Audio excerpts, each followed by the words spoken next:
Welcome to the Top 10 Garden Show with Ken Lain. Listen to Ken's tips, tricks, and garden shortcuts guaranteed to make your gardens more beautiful than ever this year. Now, welcome your host, Ken Lain. This weekend's garden class is on how to grow wildflowers. And the reason that we have a class every Saturday at 9:30, we have a class. The topics change. This weekend, it's how to grow wildflowers and why January is the best month to start wildflowers, or I'd say by the end of February. If you can get it in before Valentine's, perfect.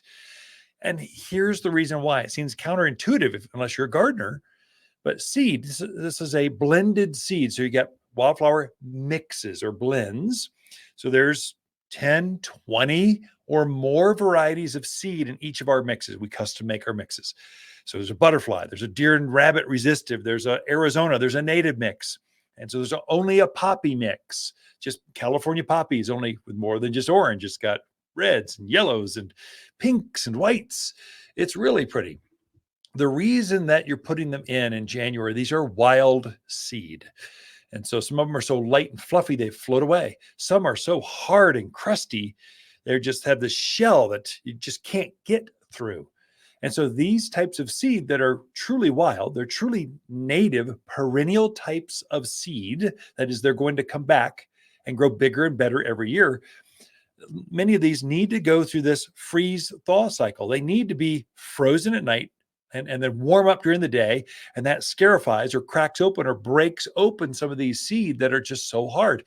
They're designed to to be there for years if they need to, until the environment is just right. And so you're not going to wait till the environment's just right. You're going to force it because you're a gardener. I want wildflowers now. And so you get the soil ready. It's pretty easy. I'll tell you how. And then you put your seed down. You put some light mulch, some organic stuff to keep them protected from basically the birds. And that's how you do it. And you're doing that the next, really, as the sooner the better. So the more they're exposed to this freeze and thaw, the better the harvest, the better the germination rate is going to be in your gardens. And so a few seed go a long way.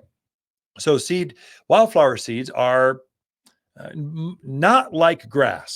So lawn type of grasses, you're putting very heavy, like 8 pounds per 100 square feet. It's some ridiculous thing. Wildflowers are ounces to the 100 feet. So it's like they just go a long ways. And so one flower is going to come up and just take over. And they'll come up in waves. So they'll start growing at the end of February, March.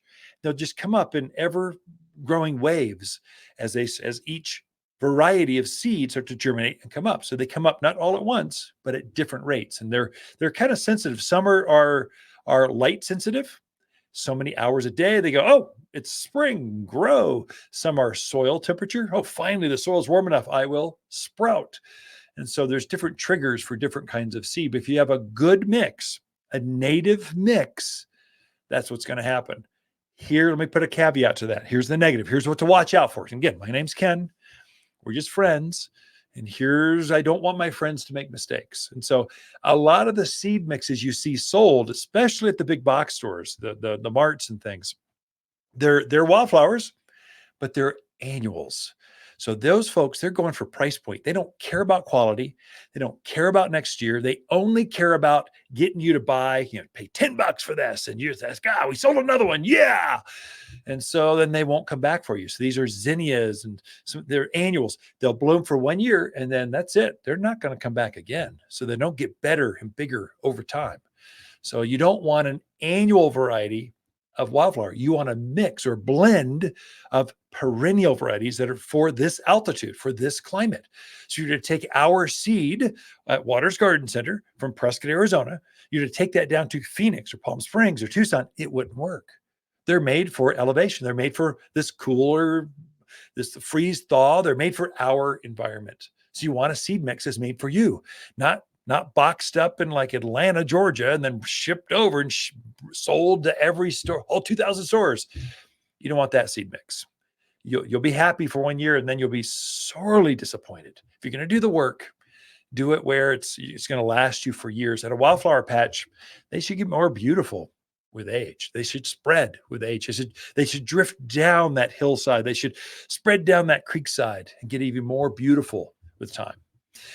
And so here's what to do. So as you're prepping your soil, wherever you want it. So I want it under my oak tree, or I want it down this to hold in the hillside, this eroding away. You scrape off that area with a stiff tine rake. Usually you're just trying to open up the earth. That's all you're doing. And you're getting rid of the rocks, the debris, the old roots, things that are there that will prevent seed. Seed cannot germinate in rock. So you're trying to open up the earth. So get these rocks and you scrape it open so that you scarify or open up the earth so it can receive the seed. And you're getting rid of the rocks that heat up and just cause issues. And so that's okay. You just prep the soil. There, you got it. What I do is I've got a couple just stunning patches. I mean, people come in the backyard and they just go, whoa, that's pretty cool. There's butterflies and hummingbirds. Right now I've got roadrunners running around in the flower bed going, I wonder what's out here. Because I just cut them back for spring prep. And so there's lots of activity that come with wildflowers because they're wild. They're attracting the wild things out in your yard. And so I've cut those back. What I'll do is rake it up, spread my seed. I actually do a couple things. I will add some humic, Humic, humic, or it's a soil conditioner. It's humic acid is what it is. Humic acid, if you take a compost pile and boil it down to its last element, what you're left with is humic acid. Seeds love humic acid. If you know this, it encourages deeper roots is what it does. So it activates the soil so that the mycorrhizals and the worms are just they're just working in this. They're going to come in because they're attracted to this humic acid. So you spread that on there. It's like a fertilizer. It looks like coffee grounds.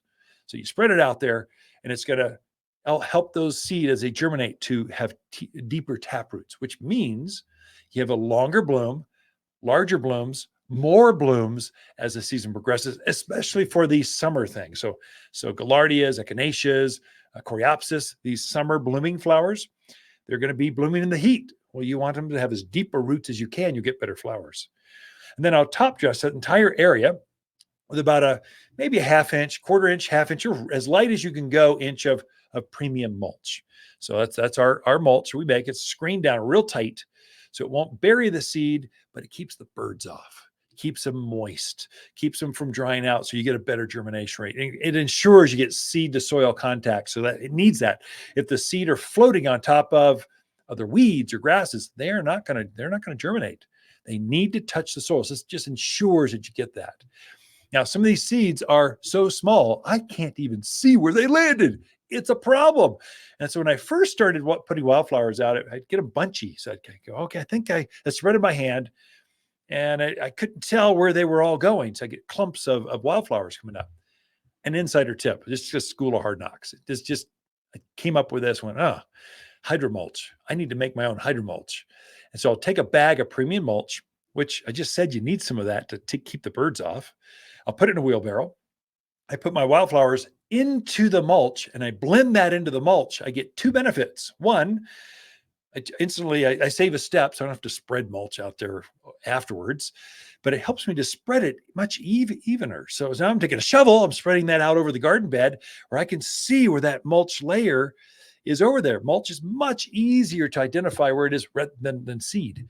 You'll blend those seed into that mulch in the wheelbarrow and they instantly disappear. And so this will help you to get a more even patch. I mean, it's a game changer. Why I didn't think of this earlier, I don't know. But now I recommend it in garden classes and to my friends over at Airwaves. It's a game changer. It really makes a difference. So summarize. Get a good seed mix. Get a native seed mix. If it's in a really pretty package, probably it's all annuals. If it's a cheap price, it's probably all annuals. In fact, they fill those packages up with annuals and top it off with vermiculite. It looks like seed, but it's not. It's just a trick to make it look cheaper. You want a good mix. Natives for your yard. Scrape open the earth with a stiff tine rake. Spread your seed out. Spread some humic over that. And keep it watered, a couple times a month. I don't know. That doesn't take much. Keep it moist, and that's good enough. And you're going to have a spectacular wildflower patch this year, and even better next year. Got more in store for you, but be right back after this. Waters Garden companion plants of February are peony, Calgary carpet juniper, lily of the valley, and pinyon pines. Pinyon pine have thick, evergreen needles providing year-round beauty and summer shade. It's a local native that blend equally well in a modern or Mediterranean-style landscape. Go ahead, enjoy the buttery rich pine nuts from your own backyard. You'll have plenty of nuts, and pine are deer and javelina proof. Shop the most trees in Prescott by store or online at watersgardencenter.com.